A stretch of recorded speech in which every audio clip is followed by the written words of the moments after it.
الحمد لله نحمده ونستعينه ونستغفره ونعوذ بالله من شرور أنفسنا ومن سيئات أعمالنا من يهده الله فلا مضل له ومن يضلله فلا هادي له ونشهد أن سيدنا ومولانا محمدا عبده ورسوله أما بعد فأعوذ بالله من الشيطان الرجيم بسم الله الرحمن الرحيم إن الله وملائكته يصلون على النبي يا أيها الذين آمنوا صلوا عليه وسلموا تسليما اللهم صل على محمد وعلى آل محمد كما صليت على إبراهيم وعلى آل إبراهيم إنك حميد مجيد اللهم بارك على محمد وعلى آل محمد كما باركت على إبراهيم وعلى آل إبراهيم إنك حميد مجيد صدق الله مولانا العظيم میرے محترم سامعین گرامی، قربانی کا مہینہ چل رہا ہے۔ اسی مہینے میں اللہ تبارک و تعالیٰ کے ایک بہت ہی عظیم نبی حضرت ابراہیم علیہ السلام نے اپنے عظیم بیٹے اور نبی حضرت اسماعیل علیہ السلام کی قربانی دینے کے ارادے سے اللہ تعالیٰ کے راستے میں قربان کرنا چاہا۔ پھر یہ سلسلہ آگے چلتا رہا اور آج تک یہ سلسلہ اللہ کے راستے میں جانور کو قربان کرنے کی صورت میں چل رہا ہے اور تا قیامت انشاءاللہ یہ سلسلہ چلتا رہے گا۔ تو حضرت ابراہیم علیہ السلام کا اپنے بیٹے کو اللہ کے راستے میں قربان کرنا اسی مہینے میں تھا۔ پھر اسی مہینے کی مناسبت سے جہاں پر حضرت ابراہیم علیہ السلام نے اپنے بیٹے کو اللہ کے راستے میں قربان کرنا چاہا تو ادھر ہی دیکھا جائے تو جناب نبی کریم علیہ السلام کے دور داماد حضرت عثمان غنی رضی اللہ تعالیٰ عنہ بھی اللہ تعالیٰ کے راستے میں اسی مہینے میں قربان ہوئے۔ 10 ذی الحجہ عید الاضحیٰ کا دن ہے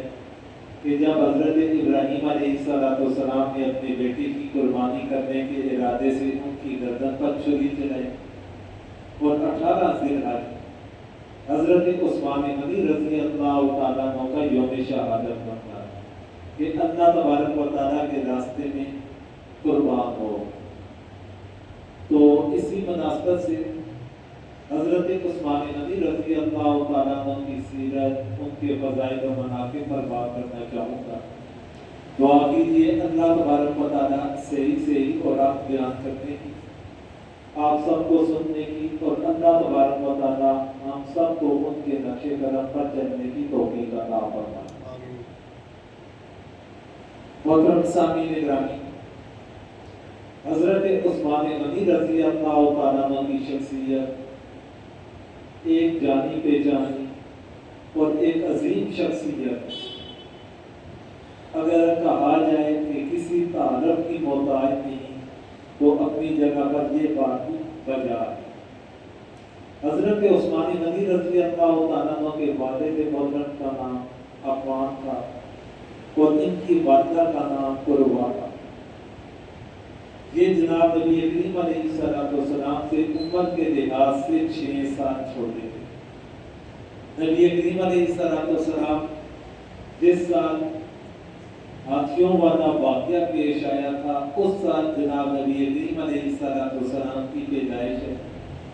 جسے عام الفیل کا سال بھی کہا جاتا ہے۔ کہ جب آخری وعدوں میں ابراہا نے بیت اللہ پر نعوذ باللہ بیت اللہ کو گرانے کے ارادے سے مکہ پر چڑھائی کا فیصلہ کیا،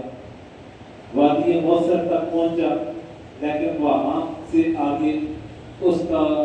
گروہ، اس کے ہاتھی آگے نہ بڑھ سکے اور اسی جگہ پر اللہ تبارک و تعالیٰ کے عذاب کا شکار ہوئے تھے۔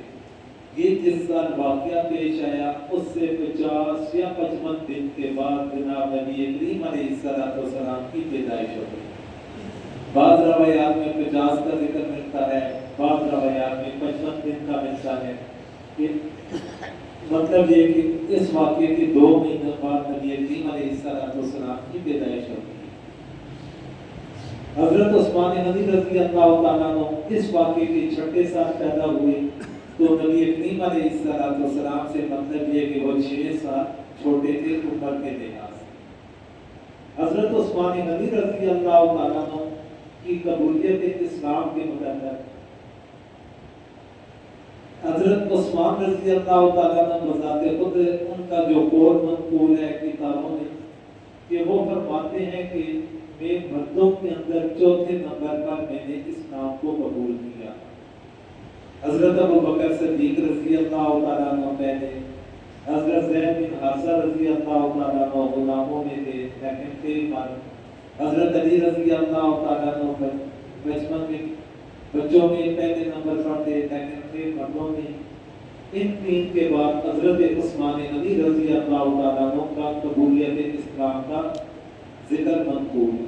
کہ مطلب یہ کہ ابتدائی دور میں حضرت عثمان غنی رضی اللہ تعالیٰ عنہ نے اسلام کو قبول فرما لیا، اور ابتدائی زمانے میں ان کا قبولیت اسلام اللہ تبارک و تعالیٰ کا جو قرآن مجید میں ذکر ہے السابقون الاولون کہ سبقت لے گے ابتدائی زمانے والے، تو اس زمرے کے اندر حضرت عثمان غنی رضی اللہ تعالیٰ عنہ کا شمار بھی کیا جاتا کہ اللہ تبارک و تعالیٰ نے انہیں یہ شرف عطا فرمایا کہ ابتدائی زمانے میں قبولیت اسلام۔ حضرت عثمان غنی رضی اللہ تعالیٰ عنہ خاندانی لحاظ سے قریش سے ہی تعلق تھا ان کا بھی، کہ جس قریش سے تعلق جناب نبی کریم علیہ السلام کا تھا، لیکن قریش کے آگے جا کر پھر کافی شاخوں میں وہ تقسیم ہو جاتا ہے۔ قریش آگے جا کر کافی شاخوں میں تقسیم ہو جاتا ہے، جس طرح کسی بھی قوم قبیلے کو دیکھ لیا جائے تو کافی آگے اس کی برانچز بن جاتی ہیں، شاخیں بن جاتی ہیں، اسی طرح قریش کی بھی کافی شاخیں تھیں۔ حضرت عثمان غنی رضی اللہ تعالیٰ عنہ کا جو تعلق تھا وہ بنو امیہ کے ساتھ، بنو امیہ کے ساتھ تھا، اور نبی کریم علیہ السلام کا جو تعلق تھا وہ بنو ہاشم کے ساتھ تھا۔ وہ ہاشم کی اولاد میں سے تھے اور یہ امیہ کی اولاد میں سے بنتے تھے، لیکن ان کے تعلق آپس کے اندر کافی قرابت رہی، آپس میں ان کا کافی گہرا تعلق تھا۔ جناب نبی کریم علیہ السلام اور حضرت ابو بکر صدیق رضی اللہ تعالیٰ عنہ، پھر حضرت عثمان غنی رضی اللہ تعالیٰ عنہ کا حضرت ابو بکر صدیق رضی اللہ تعالیٰ عنہ کے ساتھ یارانہ تھا۔ اسی یارانہ، اسی دوستانہ محبت کی وجہ سے جب نبی کریم علیہ السلام نے نبوت کا دعویٰ فرمایا، اللہ تبارک و تعالیٰ نے انہیں نبوت عطا فرمائی، خفیہ طور پر انہوں نے دعوت دینی شروع کی۔ حضرت ابو بکر صدیق رضی اللہ تعالیٰ عنہ نے اسلام کو قبول فرمایا، پھر حضرت ابو بکر صدیق رضی اللہ تعالیٰ عنہ نے آگے اس پیغام کو اپنے تعلق داروں تک پہنچانا شروع کر دیا کہ جن کے ساتھ ان کا قریبی تعلق تھا، قریبی روابط تھے، جن کے اوپر انہیں اعتماد تھا کہ میں بات کروں گا تو میری بات کو سیدھے راز میں رکھیں گے، آگے انہوں نے اس چیز کا پرچار نہیں کرنا، کیونکہ ابتدائی دور تھا اور ابتدائی زمانہ خفیہ تبلیغ کا تھا، سر عام دعوت دینے کا دور نہ تھا۔ حضرت ابو بکر صدیق رضی اللہ تعالیٰ عنہ نے حضرت عثمان غنی رضی اللہ تعالیٰ عنہ کو سمجھایا کہ یہ ہم قریش کے لوگ جو بتوں کی عبادت کرتے ہیں، یہ بت ان کی کوئی بھی حیثیت نہیں، یہ کچھ بھی کسی کو دینے کی طاقت نہیں رکھتے، یہ تو بے جان چیزیں ہیں، ہم لوگ انہیں خود اپنے ہاتھوں سے بناتے ہیں اور یہ ہمارا کیا کام کریں گے۔ یہ ہماری مشکلات کو کیا دور کرے؟ جو بذات خود محتاج ہو وہ کسی دوسرے کی محتاجی کو کیسے دور کر سکتا ہے؟ وہ تو خود محتاج ہوئے کہ انسانی ہاتھ اسے بناتے ہیں. جب انسانی ہاتھ اسے بناتے ہیں، انسانی ہاتھ اسے اٹھا کر ایک جگہ پر رکھتے ہیں، سارے معاملات انسان کرتا ہے ان کے، وہ پھر ہماری ضروریات کو کیا پورا کریں گے؟ ہماری مشکلات کو کیسے حل کریں گے؟ حضرت عثمان غنی رضی اللہ تعالیٰ عنہ ان کی بات کو سمجھ گئے. حضرت ابوبکر صدیق رضی اللہ تعالیٰ عنہ حضرت عثمان غنی رضی اللہ تعالیٰ عنہ کو اپنے ساتھ لے کر نبی کریم علیہ السلام کی بارگاہ میں تشریف لے. حضرت عثمان غنی رضی اللہ تعالیٰ عنہ فرماتے ہیں کہ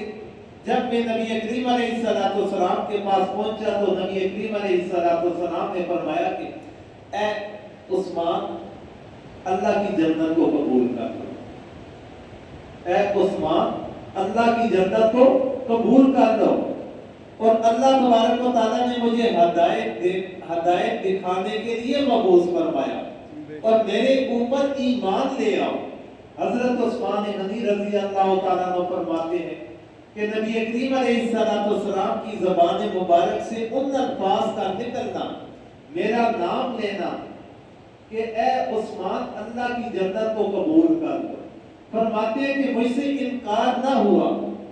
مجھ سے کوئی حیل و حجت کا مظاہرہ نہ ہوا. میں نے اپنے ہاتھوں کو آگے بڑھایا اور نبی کریم علیہ السلام کے دست مبارک پر میں نے اسلام کو قبول کر لیا. میں نے نبی کریم علیہ السلام کے دست مبارک پر اسلام کو قبول کر دیا. وہاں پر ان کا اسلام قبول کرنا، پھر تا حیات اس کے اوپر استقامت کے ساتھ قائم رہنا. حالات کافی آتے رہے، مشکلات آتی رہی، آزمائشیں آتی رہی، پریشانیاں آتی رہی، لیکن ان کے کبھی بھی قدم لڑکھڑائے نہ، ڈگمگانے والا کام نہ کیا. ان کا اپنا حقیقی چچا تھا، ان کا اپنا حقیقی چچا تھا. جب ان کے اسلام کا چچا کو پتہ چلتا ہے کہ میرے بھتیجے نے اسلام کو قبول کر لیا، سخت ترین آزمائشوں سے انہیں گزارا گیا، مارا پیٹا گیا، سختی کی گئی، ہر طرح سے انہیں پیچھے ہٹانے کے لیے اس نے ہر قسم کا حربہ استعمال کیا. ان کے چچا کا نام تھا حربہ. لیکن حضرت عثمان غنی رضی اللہ تعالیٰ عنہ کی جب سینے کے اندر ایک دفعہ اسلام چلا گیا، پھر اس نے باہر نکلنے کا نام نہ لیا. اللہ تبارک و تعالیٰ نے انہیں ایسا قبول کیا، پھر اللہ تبارک و تعالیٰ کے راستے میں آگے بڑھتے ہی چلے گئے، بڑھتے ہی چلے گئے.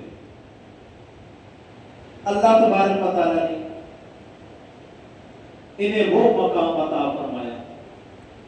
کہ جو اس کائنات کے اندر حضرت عثمان غنی رضی اللہ تعالیٰ عنہ کے علاوہ کسی کے حصے کے اندر نہیں آ سکتا. ایک ایسا مقام اللہ تبارک و تعالیٰ نے حضرت عثمان غنی رضی اللہ تعالیٰ عنہ کو عطا فرمایا کہ جو حضرت عثمان غنی رضی اللہ تعالیٰ عنہ کے علاوہ کسی کے حصے کے اندر نہیں آیا. حضرت آدم علیہ السلام سے لے کر جناب نبی کریم علیہ السلام تک کم و بیش 1,24,000 انبیاء کرام موجود ہوئے. 1,24,000 کے لگ بھگ انبیاء کرام موجود ہوتے. حضرت عثمان غنی رضی اللہ تعالیٰ عنہ وہ واحد شخصیت ہے کہ جن کی زوجیت میں، جن کے نکاح میں کسی نبی کی 2 بیٹیاں آئی. حضرت عثمان غنی رضی اللہ تعالیٰ عنہ کے علاوہ حضرت آدم علیہ السلام سے لے کر جناب نبی کریم علیہ السلام تک کوئی بھی ایسا نبی نہیں گزرے کہ جن کی 2 بیٹیاں کسی ایک شخص کے نکاح میں آئیں. یہ واحد شخصیت ہے کہ جنہیں اللہ تبارک و تعالیٰ نے یہ مقام عطا فرمایا.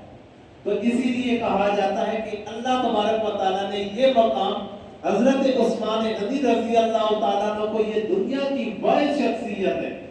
کہ جو مقام اللہ تبارک و تعالیٰ نے انہیں عطا فرمایا. نبی کریم علیہ السلام کی دوسرے نمبر والی جو بیٹی تھی حضرت رقیہ رضی اللہ عنہا، سب سے پہلے ان کا نکاح ان کے ساتھ ہوتا ہے. نبی کریم علیہ السلام نے انہیں رشتہ کیا، نکاح کروایا، نکاح پڑھایا، ان کی زوجیت کے اندر اپنی اپنی بیٹی کو دے دیا۔ سن 2 ہجری غزوہ بدر کے موقع پر حضرت رقیہ رضی اللہ تعالیٰ عنہ بیمار، اور ان کی اسی بیماری کی وجہ سے حضرت عثمان غنی رضی اللہ تعالیٰ عنہ غزوہ بدر میں بھی شریک نہ ہو سکے، کیونکہ نبی کریم علیہ السلام نے حضرت عثمان رضی اللہ تعالیٰ عنہ کو حکم دیا تھا کہ آپ اپنی بیوی کی تیمارداری کے اندر مصروف ہو۔ زیادہ بیمار تھی اور اس حد تک بیمار تھی کہ اسی دورانیے میں، اسی بیماری میں وہ اللہ تعالیٰ کو پیاری بھی ہوگی۔ نبی کریم علیہ السلام نے انہیں پیچھے روک لیا تھا، اور بعض اعتراض کرنے والے آج بھی یہ اعتراض اٹھاتے ہیں کہ حضرت عثمان غنی رضی اللہ تعالیٰ عنہ غزوہ بدر میں شریک نہ ہوئے، اور ان کے شریک نہ ہونے کی وجہ بنیادی یہی تھی کہ ان کی جو بیوی تھی، زوجہ تھی، وہ نبی کریم علیہ السلام کی بیٹی تھی، اور حضور کی اجازت کے ساتھ یہ پیچھے رکے تھے۔ اور ان کا حضور کی اجازت کے ساتھ پیچھے رکنا، جب مال غنیمت کو، غزوہ بدر کے مال غنیمت کو تقسیم کیا جاتا ہے، تو نبی کریم علیہ السلام نے حضرت عثمان غنی رضی اللہ تعالیٰ عنہ کا حصہ بھی نکالا۔ اس کا دوسرے الفاظ میں مطلب یہ ہوا کہ حضرت عثمان غنی رضی اللہ تعالیٰ عنہ جسمانی لحاظ سے شریک نہ تھے، حضور کی اجازت کے ساتھ پیچھے رہے، اور مال غنیمت کی صورت میں نبی کریم علیہ السلام نے انہیں اس میں بھی شریک تصور کروا دیا۔ جب حضرت رقیہ رضی اللہ تعالیٰ عنہ کا سن 2 ہجری میں انتقال ہوتا ہے، ان کے بعد نبی کریم علیہ السلام کی تیسرے نمبر والی جو صاحبزادی تھی حضرت ام کلثوم رضی اللہ تعالیٰ عنہ، نبی کریم علیہ السلام ان کے نکاح میں وہ دے دیتے۔ پہلی بیٹی ہو گئی، اس کے بعد دوسری بیٹی ان کے نکاح میں کر دی۔ پھر جب حضرت ام کلثوم رضی اللہ تعالیٰ عنہ وہ دنیا سے رخصت ہو جاتی ہے، ان کے بعد ان کی جو چوتھی بیٹی تھی وہ زندہ تھی، حضرت فاطمہ رضی اللہ تعالیٰ عنہ، لیکن وہ حضرت علی رضی اللہ تعالیٰ عنہ کے نکاح میں تھی۔ اب ان کے پاس گھر میں کوئی بھی کنواری بیٹی نہ بچی۔ حضرت عثمان غنی رضی اللہ تعالیٰ عنہ حضرت ام کلثوم کی وفات کے بعد پریشان رہا کرتے تھے۔ پہلی شادی کی، بیوی فوت ہوگی، دوسری شادی کی، وہ بیوی بھی فوت ہوگی۔ اب سوچتا تو انسان ہوتا ہے۔ پھر جو بیویاں تھیں وہ عام بیویاں بھی نہ تھی، نبی کریم علیہ السلام کے جگر کا ٹکڑا تھی، ان کا رابطہ جگر تھی۔ پھر ایسے مقام والی، ایسی عظمت والی اگر بیوی دنیا سے رخصت ہو جائے، پھر شوہر کا کیا حال ہو؟ پریشان رہا کرتے تھے۔ نبی کریم علیہ السلام نے ایک دفعہ انہیں پریشانی میں دیکھا، فرمایا اے عثمان، اگر اللہ تبارک و تعالیٰ مجھے 40 بیٹیاں بھی دیتا تو میں یکے بعد دیگرے تیرے نکاح میں دے دیتا۔ ایک روایت میں 40 کے الفاظ کا ذکر ملتا ہے اور ایک روایت میں 100 کا ذکر ملتا ہے کہ اے عثمان، اگر میری 100 بیٹیاں بھی ہوتی میں یکے بعد دیگرے تیرے نکاح میں کرتا چلا جاتا، لیکن میری 4 بیٹیاں تھیں، اب اس کے بعد 5ویں بیٹی میری ہے کہ جو میں آپ کے نکاح میں کرتا۔ پھر اس کے بعد حضرت عثمان غنی رضی اللہ تعالیٰ عنہ نے مزید روایات کے اندر آتا ہے کہ 8 نکاح کیے یکے بعد دیگرے، ایک وقت میں 4 سے زائد نہیں رکھی، لیکن ٹوٹل انہوں نے پھر ان 2 کے علاوہ وفات تک ٹوٹل ان کی بیویوں کی جو تعداد شمار کی جاتی ہے، مورخین حضرات بتاتے ہیں وہ 10 کی تعداد بتاتے ہیں۔ وفات کے بعد کی شہادت کے بعد بھی ان کے پاس 4 بیویاں موجود ہیں۔ حضرت عثمان غنی رضی اللہ تعالیٰ عنہ کے بارے میں ایک دفعہ حضرت علی رضی اللہ تعالیٰ عنہ سے کسی نے پوچھا کہ حضرت عثمان کے بارے میں آپ کیا کہتے ہیں؟ حضرت عثمان غنی رضی اللہ تعالیٰ عنہ کے بارے میں آپ کیا کہتے ہیں؟ حضرت علی رضی اللہ تعالیٰ عنہ نے جواب فرمایا کہ زمین و آسمانوں میں، آسمانوں اور زمینوں میں انہیں ذوالنورین کے نام کے ساتھ پکارا جاتا ہے۔ ذوالنورین کا معنی ہے 2 نوروں والا۔ ذوالنورین کا مطلب ہے 2 نوروں والا۔ آسمانوں میں اور زمینوں میں انہیں ذوالنورین کے نام کے ساتھ پکارا جاتا ہے کہ اللہ تبارک و تعالیٰ نے انہیں 2 نور عطا فرمائے۔ اور دو نوروں کے بارے میں فرماتے ہیں کہ دو نوروں سے مراد نبی کریم علیہ السلام کی دو بیٹیاں، کہ دو بیٹیاں ان کے نکاح میں آئی، ان کی زوجیت کے اندر آئی، تو اس وجہ سے انہیں ذوالنورین کہا جاتا ہے۔ اور آج بھی اسی لقب کے ساتھ یہ دنیا میں جانے پہچانے بھی جاتے ہیں، لوگ اسی نام کے ساتھ انہیں یاد بھی کرتے ہیں، ذوالنورین، کہ اللہ تبارک و تعالیٰ نے انہیں ذوالنورین بنایا۔ اور یہ ایسا مقام ہے کہ اس کائنات میں ان کے علاوہ کسی کو یہ مقام نہ مل سکا کہ کسی نبی کی دو بیٹیاں کسی ایک شخص کے نکاح کے اندر، وہ صرف حضرت عثمان کو یہ سعادت ملی، جس وجہ سے انہیں ذوالنورین کے لقب کے ساتھ آسمانوں پر بھی پکارا جاتا ہے۔ وہاں پر بھی کوئی فرشتہ کہتا ہوگا ذوالنورین تو سب کو پتہ چلتا ہوگا کہ ذوالنورین سے کون ہو رہا ہے، کیونکہ اس کائنات میں یہ باعث شخصیت ہے، یہ دو نوروں والی، کہ جن کے نکاح میں دو نور، جن کے نکاح میں ایک نبی کی دو بیٹیاں آتی ہیں۔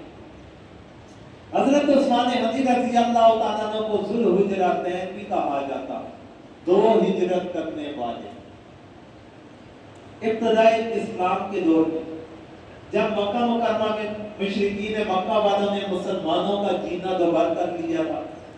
انتہائی مشکل حالات میں زندگی گزار رہے تھے مسلمان، نبی کریم علیہ السلام نے کچھ صحابہ کرام کو اجازت عطا فرمائی، آپ مکہ مکرمہ سے حبشہ کی طرف ہجرت کر گئے۔ پہلی جو ہجرت حبشہ تھی اس کے امیر حضرت عثمان غنی رضی اللہ تعالیٰ عنہ کو بنا کر بھیجا گیا، اور حضرت عثمان غنی رضی اللہ تعالیٰ عنہ اس ہجرت میں نبی کریم علیہ السلام کے حکم کے مطابق اکیلے نہیں جاتے، اپنے ساتھ اپنی بیوی یعنی نبی کریم علیہ السلام کی بیٹی کو بھی ساتھ لے کر جاتے، اور یہ بھی ان کے حصے کے اندر سعادت حاصل ہے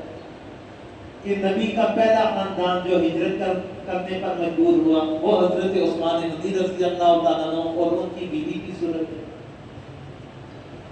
اللہ تبارک و تعالیٰ نے انہیں بڑا بلند مقام عطا فرمایا۔ حضرت عثمان غنی رضی اللہ تعالیٰ عنہ فرمایا کرتے تھے،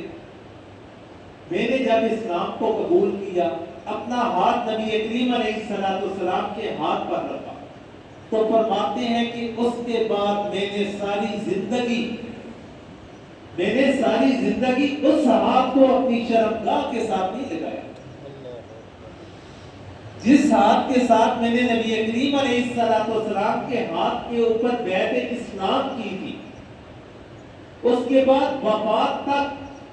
کبھی بھی اس ہاتھ کو اپنی شرمگاہ کے پاس نہیں لے کر گئے کہ انہوں نے اس ہاتھ کا بھی اتنا احترام رکھا کہ میرے اس ہاتھ کو نبی کریم علیہ السلام کے ہاتھ نے چھوا، اور میں کیسے گوارا کر سکتا ہوں کہ اس ہاتھ کو میں اپنی شرمگاہ کے ساتھ رکھا۔ اس ہاتھ کی بھی اتنی قدر جانی، اس ہاتھ کا بھی اتنا خیال رکھا کہ کبھی اسے اس مقام تک بھی نہیں لے گا۔ اللہ تبارک و تعالیٰ نے اسی وجہ سے انہیں مقام بھی عطا فرمایا۔ حضرت عمر فاروق رضی اللہ تعالیٰ عنہ کے ایک صاحبزادے ہیں حضرت عبداللہ، جو مشہور ہے حضرت عبداللہ بن عمر کے نام کے ساتھ، کافی تعداد میں ان سے روایات بھی منقول ہیں۔ حضرت عبداللہ بن عمر رضی اللہ تعالیٰ عنہ کی روایت بخاری شریف میں موجود ہے، وہ فرماتے ہیں کہ نبی کریم علیہ السلام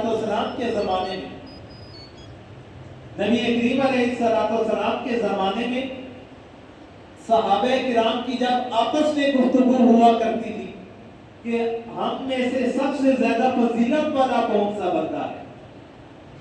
ہم سے زیادہ اعلیٰ مقام والا بندہ کون سا ہے،